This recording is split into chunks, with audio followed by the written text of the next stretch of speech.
பத்மநாபன் கையில் ஆற்றி போல் மின்னி வலன்புரி போல் நின்றதென்று தாழாந்தை சார்கம் உதைத்த சரமாடை போல் வாற்றா உலாகினில் பெய்திடாய் நான் காணும் மார்காழி நீராட மகிழ்ந்தேலோரெம்பாவாய் மாயனை மன்னுவட மதுரை மைந்தனை தூய பெரும் நீர் யமுனை துறைவனை ஆய குலத்தினில்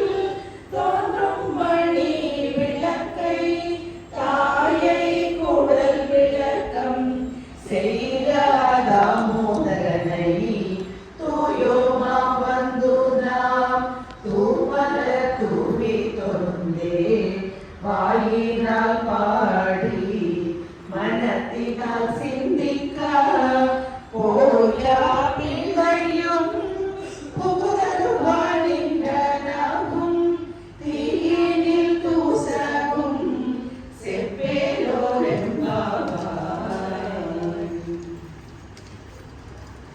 புள்ளும் சீலம் வினகாள் புள்ளரையன் கோயிலில் வெள்ளை